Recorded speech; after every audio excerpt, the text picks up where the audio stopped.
You are about to hear a debate between Governor Thomas E. Dewey and Harold E. Stassen, candidates for the Republican nomination to the presidency of the United States.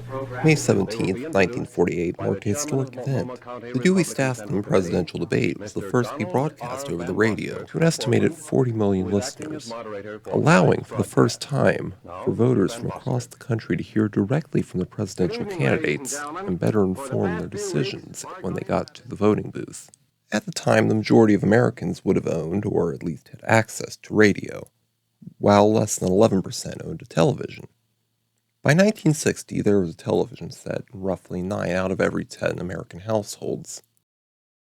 This led CNN to make the historic decision to hold a series of 4 televised presidential debates between young up-and-comer John F. Kennedy and Richard Nixon, vice president to the incumbent Dwight D. Eisenhower. The first debate was broadcast September 26, 1960, capturing the attention of approximately 40% of the country. Prior to the debate, Kennedy had spoke with producers about the set design, lighting, camera angles, etc. to adequately prepare, and ensured he was well rested. During the debate, Kennedy wore a blue suit sharply contrasting against the gray background of the set, and had his makeup done properly to appear better on camera, and he was sure to speak, addressing the camera acting as the eyes of the American people. In contrast, however, Nixon didn't prepare in this way. His gray suit and lack of makeup caused him to blend with his surroundings. He often spoke to his opponent rather than the voter. He was sweating profusely, and he looked exhausted, as if recovering from the flu and a leg injury. Probably because he was recovering from the flu and a leg injury. As renowned voice actor Billy West recalled about watching the debate at the age of 8. Kennedy looked like a game show host, with an ultra-bright smile, a gleam in his eye, and the buttered toast hair. Perfect. And Nixon looked like he crawled out of a spider hole in the ground. He just was sweaty. 5 o'clock shadow coming in too early. He was transforming right in front of us as he was speaking on television. And I said to my mom, we were watching, I said, "Mom, he's going to turn into a werewolf." These observations directly influenced West's portrayal of Nixon on Futurama, a portrayal noteworthy enough for clips to be played at the Nixon Museum. "And I'll go into people's houses at night and wreck up the place." My God, I really sound like that? I thought my voice had more of a Clark Gable quality. In actuality, Nixon's performance wasn't bad. He spoke clearly with a clear message, coming across as more presidential than Kennedy. On the farm program. He has according to the people who didn't have to look at him. While those who watched the debate on television overwhelmingly saw Kennedy as the clear victor, polls revealed those who listened to the debate broadcast on the radio were far more likely to see Nixon as the better candidate. That's the main thing highlighted by this debate in regards to this campaign. A shift to a focus on a candidate's image more so than a candidate's policy, how they look rather than what they say. While Nixon's performance improved as he was more prepared for the 3 subsequent debates.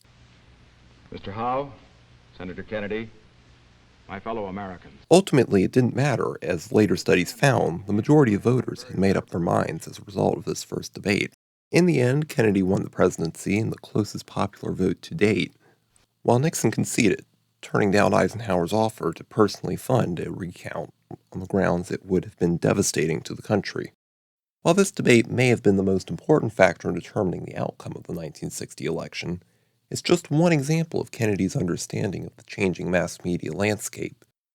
Where Nixon released a 60-second campaign ad outlining his beliefs and evidence of his qualifications. Now, the record shows there's been more progress in civil rights in the past 8 years than in the preceding 80 years.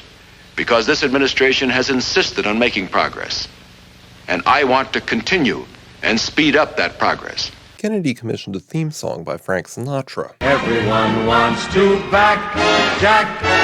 Jack is on the right track, 'cause he's got high hopes. He's got high hopes. In his much more successful 1972 run for president, Nixon had followed suit, commissioning the catchy Nixon Now campaign song. Making dreams reality. More than ever, Nixon Now for you and me.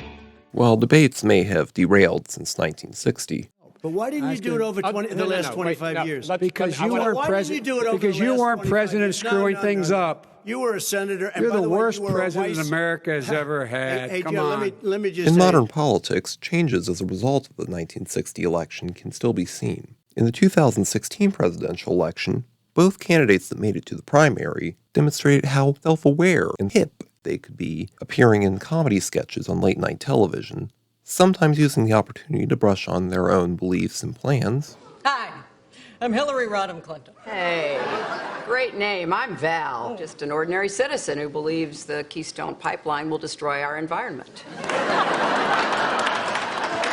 I agree with you there. It did take me a long time to decide that, but I am against it. Sometimes using the format to avoid difficult questions. Interview time. Question 1. How are you going to create jobs in this country? I'm just going to do it.